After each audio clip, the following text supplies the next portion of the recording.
দৌৰি আছোঁ। সিকন্দৰে ৩২ বছৰ বয়সত অজস্ৰ দেশ জয় কৰিছিল, বহুত জয় কৰিলে। ৩২ বছৰ বয়সত এটা বেমাৰ লাগিল আৰু গম পালে যে মই বেছি দিন বাচি নাথাকিম।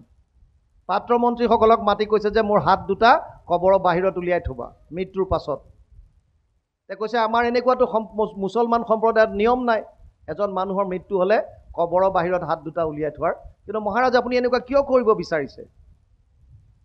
इकट्ठे कर जहां के वैर सभी मुल्कों के मालिक थे, सिकंदर जब गया दुनिया से तो दोनों हाथ खाली थे। जन्म अवस्थात जीयाই থকা অৱস্থাত আমি বিভিন্ন দেশ জয় কৰি পেলাই মালিক হৈ আছিল সিকন্দৰ। কিন্তু যেতিয়া তেওঁ অনুধাৱন কৰিছে, উপলব্ধি কৰিছে মোৰ যেতিয়া মৃত্যু হ'ব মই একো নিব নোৱাৰো, আমি দুখ সুখ কেৱল আমাক এই লাগে লাগে তৃষ্ণাৰ কাৰণে ভুগি আছো। এজন ৰজাৰ 4জনী পত্নী, ডাঙৰজনীৰ নাম কায়া, দ্বিতীয়জনীৰ নাম কাঞ্চন, তৃতীয়জনীৰ নাম কামিনী, চতুৰ্থজনীৰ নাম কৰুণা। আটাইতকৈ বেছি মৰম কৰিছিল কায়াক। ইমানেই বেছি ভাল পায় যে ৰজা য'ত যায় কায়াক লগত লৈ যায়। আৰু কায়াৰ সজাবৰ পৰাবৰ কাৰণে যিমান ধন সোণ লুটি পুটি আনে চব কায়াত খৰচ কৰে। চব কায়াক ইমান ভাল পায়। কেতিয়াবা কেতিয়াবা ক'ৰবাত কিবা বিশেষ ফাংচন থাকিলে কাঞ্চনক লগত লৈ যায়। আৰু কাচিত ক'ৰবাত কিবা গাঁৱে ভূঞে বা তেওঁলোকৰ কিবা সম্পৰ্কীয় ঘৰত কিবা অনুষ্ঠান হ'লে তালৈ কামিনীক নিয়ে। কিন্তু কোনো দিন চকু পাৰি কৰুণাৰ ফালে নাচায়, কৰুণাক দেখিবই নোৱাৰে। দিন বাগৰিছে, ৰজা বয়স হৈ আহিছে আৰু এদিন উপলব্ধি কৰিলে মই বেছি সময় জীয়াই নাথাকোঁ। ভয় কৰিছে মোৰ মৃত্যু হ'ব এতিয়া। কায়াক মাতি ক'লে, কায়া জীৱন্ত অৱস্থাততো তোমাক মই খুব প্ৰেম কৰিছিলোঁ, তোমাক যি লাগে বুলি কোৱা তাকে দিছিলোঁ, তোমাক সজাবৰ পৰাবৰ কাৰণে বিভিন্ন দেশ আক্ৰমণ কৰি ধন সোণ লুটি আনিছিলোঁ। আজি মই অনুভৱ কৰিছোঁ যে আৰু মই বেছি সময় জীয়াই নাথাকিম। কিন্তু সেই কায়া মোৰ অকলে যাবলৈ ভয় লাগিছে, তুমি মোৰ লগত যাবানে নাই? কায়াই কৈছে মই নাযাওঁ, তুমি মোক সজালা পৰালা তোমাৰ কথা, মই কিন্তু তোমাৰ মৃত্যু হ'লে তোমাৰ লগত যাব নোৱাৰোঁ, ডাইৰেক্ট কথা। কাঞ্চনক মাতিলে, শুনা কাঞ্চন, দেখিছা তোমাৰ বাইদেউৰ কথা, গোটেই জীৱনটো তোমালোকতকৈ বেছি ভাল পাইছিলোঁ আৰু এই কায়াৰ কাৰণে মই গোটেই খৰচ কৰিলোঁ তেওঁক সজাবলৈ পৰাবলৈ। আজি যেতিয়া ক'লোঁ মোৰ মৃত্যুত তুমি মোৰ লগত যাবানে, তোমাৰ বায়েৰাই ক'লে একে আষাৰতে ক'লে নাযাওঁ বুলি। কাঞ্চন তুমিতো যাবা? কাঞ্চনে কৈছে মহাৰাজ মইতো আপোনাৰ মৃত্যুলৈহে চাই আছোঁ। মানে আপোনাৰ মৃত্যু হ'ব মই বেলেগলৈ পলাই গুচি যাম। বোলে সেইটোহে হ'লনে? তোমাক দেখোন মই নিছিলোঁ য'ত ত'ত ফাংচন চাংচনবিলাকত। বোলে নাই এইবিলাক বুজি নাপাওঁ, মই তোমাৰ মৃত্যুলৈ চাই আছোঁ খালি। তোমাৰ ইফালে যাবা তুমি আৰু মই বেলেগলৈ পলাই যাম। তেতিয়া কামিনীক মাতিলে, কামিনী শুনিছানে নাই দুইজনী বায়েৰাৰ কথা?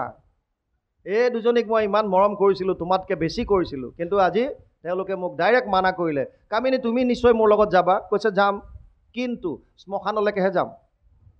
তোমাক ইফালে চিতাত উঠাব, ময়ো লাহেকৈ ঘৰলৈ আহিম। অ' সেইটোৱে হ'লনে? মোৰ লগত নোযোৱা তাৰমানে? বোলে নোৱাৰো যাব। এতিয়া কৰুণাক কেনেকৈ সোধে? জীৱন্ত অৱস্থাত কৰুণাক এলাগি কৰি ৰাখিলে, কোনোদিন কৰুণাৰ ফালে চোৱাই নাই, মাত বোলে নাই, মাত বোল বন্ধ। কৰুণা নিজে আহিছে চুচুক চামাককৈ আৰু কৈছে মহাৰাজ এবাৰ মোকতো সুধি চাওক। বোলে মই কোনটো নাকেৰে মই তোমাক সুধিম?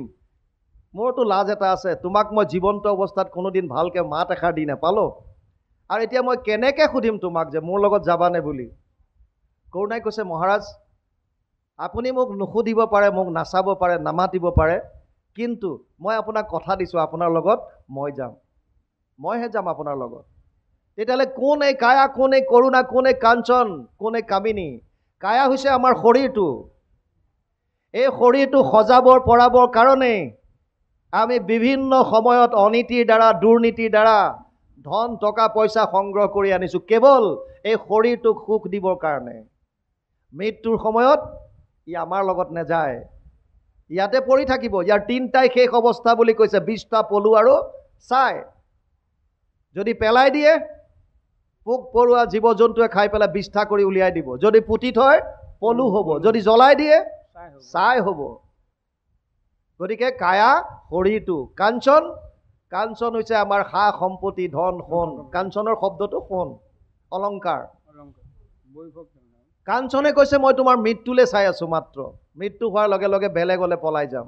আপোনাৰ নামত যিমানবিলাক ধন সম্পত্তি টকা পইচা আছে, আপোনাৰ মৃত্যুৰ লগে লগে এয়া আপোনাৰ উত্তৰাধিকাৰীলৈ নমিনীলৈ গুচি যাব, হস্তান্তৰ হৈ যাব লগে লগে। আপোনাৰ মৃত্যুৰ পাছত আৰু আপোনাৰ নামত নাথাকে একো, চিধা বাপেকৰ আছিল যদি পিতেকলৈ যাব, পত্নীলৈ যাব, পত্নীৰ আছিল যদি কাৰোবালৈ যাব, আল্টিমেটলি তেওঁৰ নামত নাথাকে, বেলেগলৈ গুচি যাব। কামিনী হৈছে মিতিৰ কুটুম, গাঁৱৰ মানুহ, কলৈকে যায় এই চিতাত উঠোৱালৈকে, কুচি কাটি থাকোঁতে কথা পাতিব, বেচেৰাটো বৰ ভাল আছিলে, গুচি গ'ল নহয়।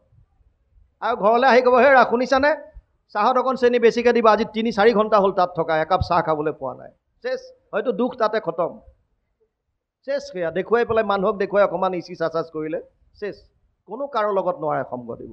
কৰোণা হৈছে পৰমাত্মা ভগৱান, যাক জীৱন্ত অৱস্থাত আমাৰ দিবৰ কাৰণে সময় নাই, যাৰ কাৰণে অকণমান চিন্তা কৰিবলৈ আমাৰ সময় নাই। মৃত্যুৰ সময়ত যদি কোনোবা আপোনাৰ লগত আত্মাৰ লগত যাবলগীয়া আছে, এজন হৈছে কেৱল পৰমাত্মা।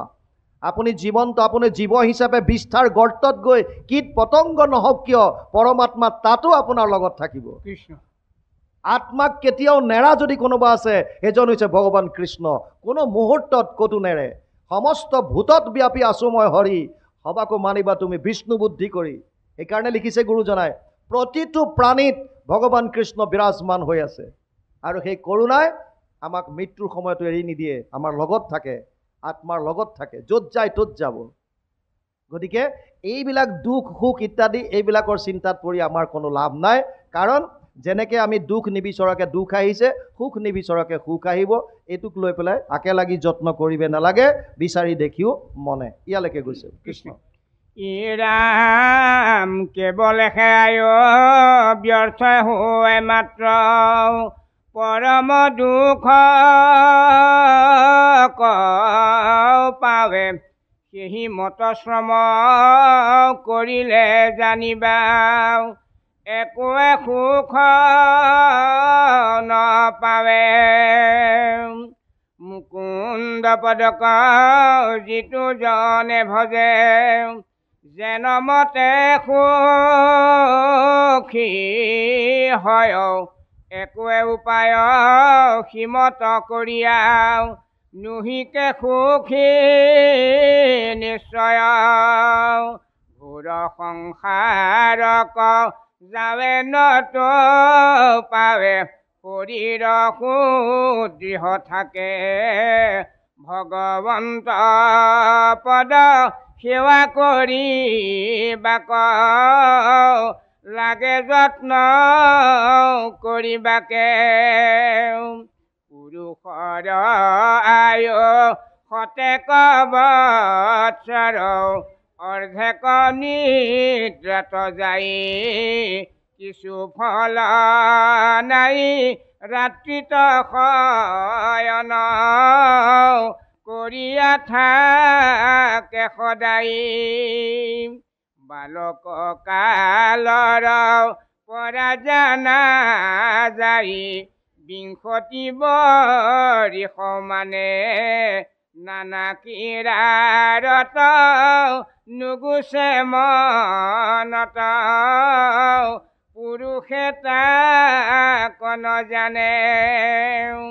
আয়ু ব্যয়ী ব্যৰ্থে যুৱা পাইলে আশী, পাছৰ বিংশতি যায়, অসমৰ্থ ভৈলে বল দূৰ গলে, কিছু তাৰ ক্ষমা নাই। তথাপিতো মন পূৰণ নাযায়, শৰীৰত বল নাই, আকুল ব্যাকুল লাখুটিক ধৰি, আনে দ্ৰব্য সৰ্বদাই। বলৱন্ত কাল তাহাকো পুৰিবে, নপাৰয় একো কালে, শিশব বৎসৰ এহি মতে যাই, বিষয় মিছা জঞ্জালে, চক্ষুও নমানে কাণে নুশুনয় তথাপি তৃষ্ণা বিস্তৰ সেহি মতে সিটো গলি পচি যাই অধম পাপিবৰ বৰ বুলিবা যৌৱন কালে মানয়িত বিষয় ভোগ কৰিব এই বৃদ্ধকাল ভৈলে কৰি বিৰকত হুয়াও পাছত মুখ সাধি কৃষ্ণ